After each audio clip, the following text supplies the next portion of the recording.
In what most observers consider to be the best non-playoff matchup of the postseason, Ohio State dominates USC for the most part, 24-7, in a pretty sloppy football game at the Cotton Bowl between these two glamorous, prestigious programs and their storied traditions. We didn't necessarily get a classic in this one. We're bringing Nick Dempsey from Conquest Chronicles to help us break it down. So, Nick, I've got to give you a ton of credit here. I expected Ohio State to win. I wouldn't have been shocked if they lost, but I would have been a bit surprised. I thought they were the better team, and for many of the reasons that were discussed during the broadcast, just physically dominant in the trenches, that Sam Darnold would have to just go off and have a brilliant game, and that certainly didn't happen. And I thought it was going to be really close because of the strengths and weaknesses on both sides. But you called it as a relatively comfortable Ohio State win, and that's what it turned out to be. Yeah, it's I didn't think it would be just such a defensive struggle, but it's just kind of, this was just a bad game for both offenses. I think you have to give a heck of a lot of credit to Ohio State's defensive front. The USC defense played remarkably well. If you just look at the offensive stats for Ohio State, I think they were comfortably below their season averages in just about every single one. I mean, statistically, this was probably Ohio State's worst game of the season, maybe in a couple seasons. I'm not entirely sure. I'm sure there's, someone who would know better. But you can't gift them 21 points off of turnovers. And you certainly can't do that if you're going to be dominated on the line of scrimmage. And the Ohio State defensive front, you got to give them credit. They killed it tonight. They absolutely took everything away that they could. USC got into the inside the Ohio State 40, which is a lot of the advanced stats use the 40 as the red zone 6 or maybe 7 times, and they walked away with 7 points, as opposed to 3 times for Ohio State, and they got 17. So they got the stops when they needed them. They got the sacks when they needed them. They got the turnovers when they needed them. Darnold has had a problem with turnovers all year. The last, basically every game since after Notre Dame, he's really cleaned it up and had played well. But tonight it was just too many giveaways. And one of them was from Burnett. But this is just, you gift him 21 points and then you get absolutely crushed on the line of scrimmage. At that point, stats just aren't going to matter. So we'll get to the analysis on both sides. I have people, as you can imagine, Nick, chiming in from time to time when we do these instant analysis segments after the games, and if we go a little bit one-sided. But while you're on the Darnold and USC offensive topic, I'm going to stay right there, because right out of the gate, Ohio State took control defensively, and Sam Darnold also looked awful. So I think it was a combination here. He certainly didn't play anywhere close to his potential, but much of that was caused by Ohio State's pass rush and the dominance up front, and they held out Ronald Jones. He certainly didn't get any running room. They stonewalled him most of the game. He only had 64 yards on 19 carries was the last statistic I saw there. So I think a lot of things play into it. It's just not Darnold had an awful game. It wasn't just Ohio State had a brilliant defensive front 7 game. I think there was a combination working, but certainly Darnold didn't have the support of Ronald Jones that he typically has. The other thing is, despite what we see, when we were sitting here talking Rose Bowl and basking in the glow of the Darnold and Deontay Burnett performance at the Rose Bowl, this was almost the exact opposite situation. Darnold looked bad for most of the game. Deontay Burnett, despite what the statistics say, a lot of garbage catches, garbage yardage out of Deontay Burnett. He made some big mistakes early in the game that cost USC as well. Yeah, absolutely. I was shocked. Well, I was not shocked that USC turned the football over. I was shocked that it was Deontay Burnett. That first possession was basically so painfully predictable for USC. It was like they had learned nothing about how to play call or about how to, make adjustments. It was ineffective run, obvious pass situation, force it to Deontay Burnett. This time it worked for about a half a second, and they got 21 yards off of it. But then he fumbled, and that's I don't know if he has done that before. Turned it over, put it on the ground. He's normally very reliable. I think the next possession he had a drop or another mistake that kind of put them in a bad spot on the second possession. But he did not have his best game, that is for sure. His stats wise, he did okay. 12 receptions, 140 yards, not bad. Not as effective as say Tyler Vaughn's, who had 120 or 119 yards on 6 catches, but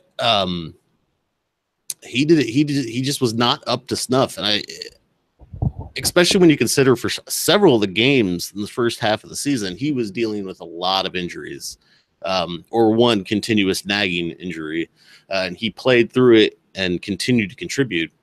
But I was not aware of any injury situation. For all I had heard, he was healthy. It's just he just did not play particularly well, and even more kind of impressive is that the elite cornerback for Ohio State opted at sort of the last minute not to play. I thought that was going to be a huge factor of him taking away Burnett and how USC was going to have to work around that, but. It just was not a terribly good day for him. He did have, I think, the most receptions in a game this season. I'm sort of looking over the stats now, and close to his most yards. But it just sort of, I don't know, it just sort of didn't click. And the drops and the mistakes, I think it got in his head. But stats wise, it looks okay. But the other thing I was particularly impressed by with the OSU defense is normally if you can't get the running game going because the box is stuffed, you got to throw it deep over the top and burn the defense, so they have to move guys back to cover the pass. And Darnold did, I think probably this was his best game on deep balls, which is a little weird to say. I mean, he had some pretty clutch throws against Stanford 3 weeks ago or a month ago, but he hit some really nice looking deep balls. Burnett had a 25-yarder catch. Vaughn's had a 37. Pittman had a 32. Darnold was a guy who was really struggling to even get the ball kind of close to his receivers on anything longer than 7 yards. And now he's hitting 25-yarders, 30-yarders, 37-yarders, and it really didn't open up the running game at all. They just continued to dominate in the box.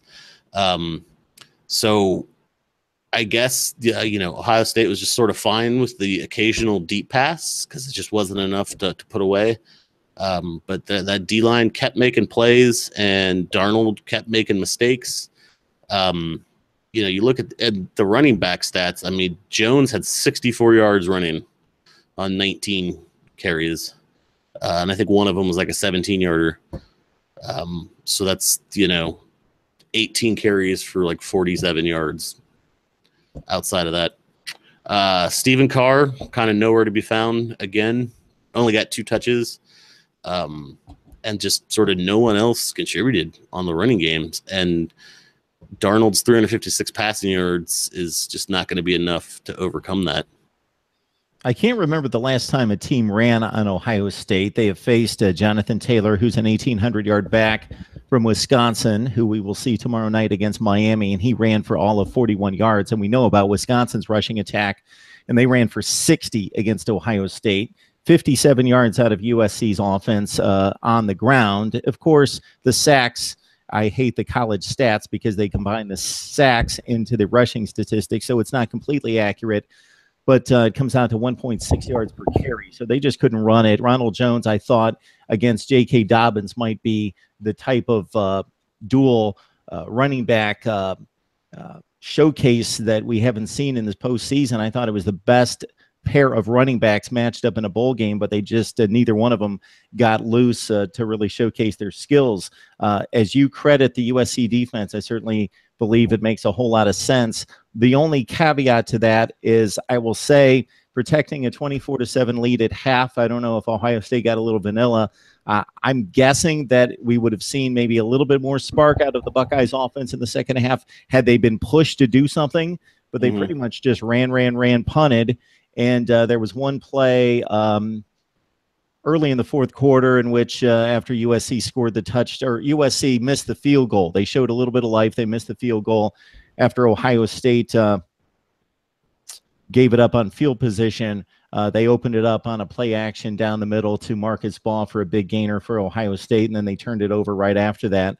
But, yeah, Ohio State didn't do a whole lot on offense, but they weren't really pushed to. They only threw it 17 times on the game for 11 completions, and their running backs were, excuse me, kept in check as well.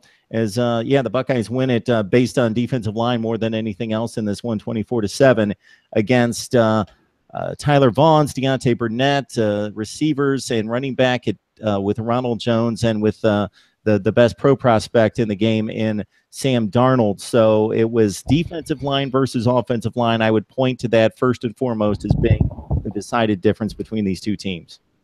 Yeah, I absolutely agree with you, because OSU needs the running game to be effective, I think, far more than a lot of people want to admit. I know everyone going into it, because it was sort of the exciting way to frame it, was that this is going to be this great quarterback duel between Darnold and Barrett. But Ohio State, I think, is more reliant on the rushing attack, to be honest. And that does include Barrett running. But the more outside of that insane fourth quarter against Penn State, for the most part, the more you had to rely on Barrett's arm, the worse Ohio State tended to do. Definitely. So if you would have told me, Mark, 3-4 hours ago that J.K. Dobbins would have 13 carries for 39 yards, Weber would have 5 for 18, Barrett would go 16 for 66, I would have thought, oh man, USC is going to go nuts, because that's just a terrible day for them. I mean, that's a pretty bad day for just about any rushing offense, but for this rushing offense, which is normally pretty good, that's an insanely awful day. And so I thought, if you would have told me that, I would have thought, well, the fourth quarter Barrett had against Penn State, he better do for 4 quarters, or otherwise Ohio State's going to get thumped. But that was not the case at all. On paper, the number USC did better, but except for points, where they did just as poorly as Ohio State. So this is a good day for defenses and fans of defenses. For the folks that were looking for the Rojo Dobbins run fest, or the Barrett Darnold QB duel, not at all what we got. Quite the opposite. But I would have to say, I don't know if you can collectively give the player of the game MVP to a front seven, but I feel like you have to give that to Ohio State's front seven. They were the difference in this game. You could point to one stat, it would be turnovers, but overall, I think the defensive front really did some incredible things, because again, 39 yards out of Dobbins that's amazing to me. But 19 for 64 for Jones, not enough to get it done. Nick, don't ask me why I know this, but the 2016 Quick Lane Bowl, the entire Boston College defensive front was given the game MVP against Maryland. I know that because I do this stuff all the time, and I remember stuff like that. So there you go. I don't know who got the game MVP, but by looking at the numbers, I don't think there's any question you give an Ohio State defense, which basically, if you're looking at having to drive the football to score, pitched a shutout. They gave up a 15-yard drive after the muffed punt. If KJ Hill doesn't muff that punt, they may pitch a shutout in this game, 24-0. Yep. The USC defense could certainly say, hey, we didn't give up 24 points either, and they would be right in saying that as well, because the USC defense showed up as well. When you mention the last time Ohio State had this inept of an offensive performance, I can't say that off the top of my head. The only portion of this that doesn't make it inept is that they didn't turn the ball over. They at least held on to the ball and didn't cause any negative plays in USC's direction. So they at least punted the ball to move the football to the other end of the field. That's what kept it from being completely inept, was they at least punted the ball. And they had the 159-yard drive. They had a long pass play to Austin Mack, and then JT Barrett closed out that 2-play drive with a 28-yard touchdown run. That was the one big spark of offense that they needed that I think made it 17-0. And really, they weren't threatened after that. Yeah, that third touchdown, I think it was like a 60-yard drive. The one where it was the turnover, the 16-yard play, the face mask penalty gave him another 15, and then I think Barrett took it in. Yeah, that's what I'm alluding to. The 28-yard touchdown run. Yeah, that was a good 2 plays. I think that was probably the highlight of their day offensively. I don't know that they had anything else that came close to that, but I was worried about USC has struggled with the deep passes. In particular, they've really started to fall apart late. Colorado had some big ones. Arizona had some big ones. UCLA torched them. So I was worried about Barrett being able to go deep on them, and just, while everyone was worried about Dobbins on the USC defense, Barrett would be able to throw it deep and torch him. But no, did not happen. I mean, they got a couple of big ones, like you said, the Mac one, and I think Ball had the 20-yarder. But 11 receptions in total, or 11 completions. Just kind of crazy. But I think you're right. I think this is as close as you can get to a perfect game for the OSU defense. And as I'm starting to think about it, I would be very interested to see where this Ohio State defense ranks historically, particularly the run defense. When you think about how they just absolutely destroyed Saquon Barkley,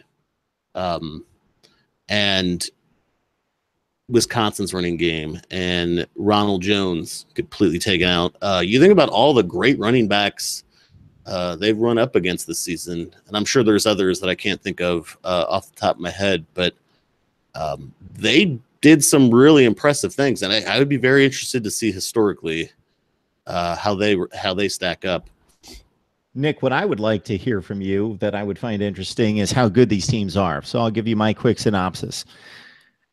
I would agree with most people, and I typically don't, but I'm usually the contrarian. But I will basically agree with the nation that until I see something different in the playoff games, that Oklahoma, Georgia, and Clemson in some order, and I believe Clemson at this point to be the best team, but those 3 teams are the best teams in the country, and that Ohio State, and even though I thought USC had a legitimate claim to the playoff, that they had a legitimate argument based on strength of schedule and winning a conference championship, I didn't think that they were in the Ohio State-Alabama League.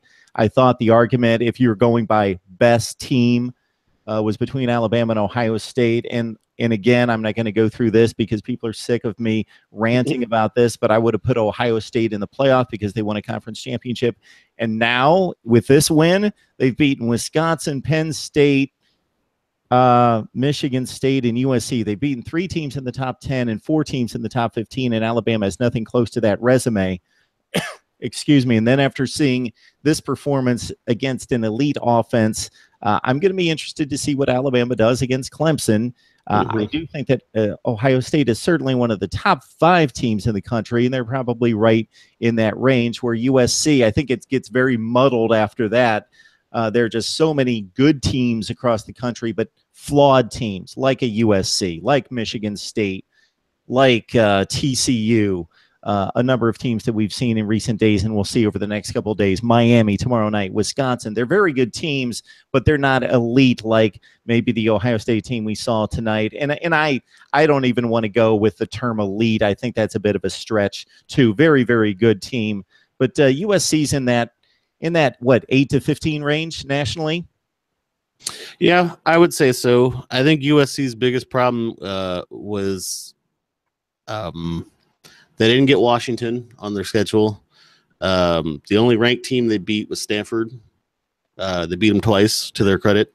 The other two ranked teams they played, Washington State, they lost, and then Notre Dame, which they just got trounced by. And then Notre Dame lost to a bunch of other people in pretty rough fashion. So, USC, I think, had the weakest argument. But it's tough for me to say. It's tough for me to say resume-wise that Alabama doesn't get in and OSU should get in because of resume, but then we just so very quickly say, but Clemson and Georgia absolutely should be in because they played a conference championship game, a 13th data point, which is great, but Georgia got a second chance to beat Auburn. Can we definitively say that their resume is better than Alabama's? And Clemson, the ACC was not nearly as good this year, and certainly the SEC East was. I mean, how many coaches got fired in that division? So in a lot of respects, it's hard for me to say definitively, which everyone does, that it's Clemson, Georgia, Oklahoma definitely in, but Alabama not, and OSU should be in because their resume is better than Alabama. Well, okay, but if you're going by resume, I think there's some flaws in the three teams we're certain are definitely qualified to be there when you compare them. Like basically what you're saying is Georgia is definitely in because they weren't in the same division as Auburn. In the same conference. No, in the same division. They weren't. Thus, they could afford to lose to Auburn and get in and then get another crack at them. And who was, the ACC was certainly not nearly as good. And, can we say Clemson sort of getting through that slate is definitively better than Alabama's resume? Yes, Ohio State had a tougher path, but, who did Alabama lose by 24 to? So I think it's fine the way they picked them. I don't think the outrage from a lot of OSU fans was justified, to be honest with you, especially since they got the same benefit that Alabama got this year, they got last year.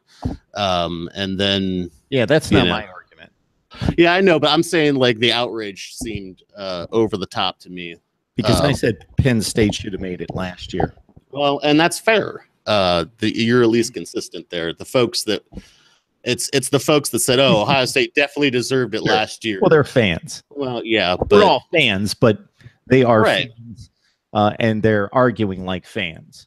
Yeah, and I would put more weight into conference championship games. I think if there was a little more, I don't know about, I guess, reasonableness to it. Because I think so much determines on which conference you're in or how the divisions are sort of balanced out. Because I don't know that we can definitively say Wisconsin's the second best team in the conference. Can we definitively say they're better than Michigan State or Penn State? We don't know. So would they have had one good game, beat Ohio State? Would they be conference champions? Yes. But would they be the best team or the most qualified or the most deserving?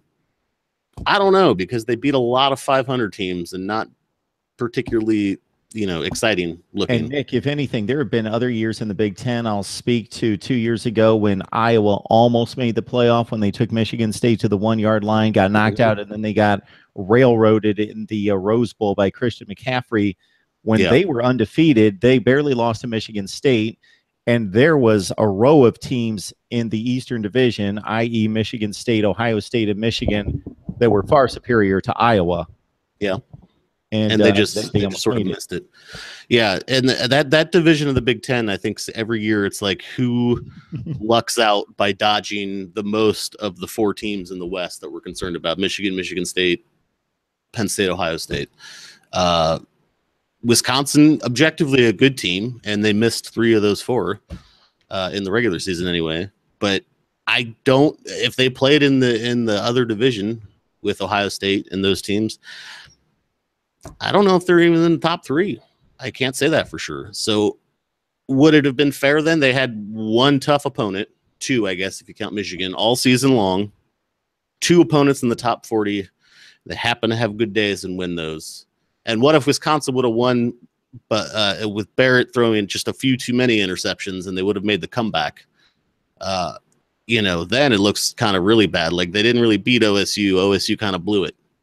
So I get what you're saying about conference championships. I get the whole 13th data point argument, but I also think the way they're set up, like conference championships are set up for a regional champion. It's set up for regionality. It is not set up for a national sport and a national champion. And I think that's the problem.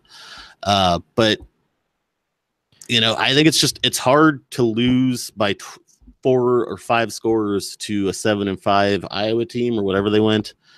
And then also kind of get smoked pretty hard by Oklahoma, who's also in the playoffs, and say definitively that you should be in. I don't think it's definitive. I just think that I would have selected Ohio State because they won a conference championship. Plus, they had a better resume than Alabama. And again, I believe in the conferences meaning something. So what we're telling the public is that we're selecting 2 from the SEC, meaning they get 2 representatives. And this is one of the reasons why this year is different from last year. Everybody keeps comparing Ohio State or Alabama situation this year to Ohio State situation last year. And there are about 18 different reasons why I could make the distinction. But the one I'll make right here is that the Big Ten received representation last year. Even if you, disagreed that it should have been Penn State over Ohio State, at least it was the Big Ten getting represented. Unlike this year, where now we're in the 4th year of the playoff, and you have the SEC now with 5 representatives in 4 years. How many out of the Pac-12?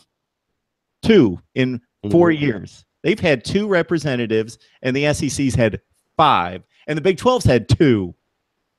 This is becoming very, very unbalanced in terms of representation in the playoff. Well, that I will give you. It has been unbalanced, and it is. I mean, let's be fair here. The center of the college football world is definitely in the, let's call it the old Confederacy between the ACC and the SEC. That's just sort of where most of the attention is paid. And as a Pac-12 guy, welcome to our party, welcome to our club of disrespect. We don't have jackets or anything, but I feel like we should. But I can't just inherently say that it's not good because the representation is unbalanced. Maybe it just works out that way. That the SEC, those 5 teams that have represented them, were the most deserving or the most qualified. But I also don't like the idea of like, well, we have to keep it balanced. We have to get someone from the Midwest in there, otherwise it doesn't work. So yeah, it's very SEC centric. SEC, ACC, they're going to get sort of the benefit of the doubt. But at the end of the day, I can't be terribly outraged by how this went down.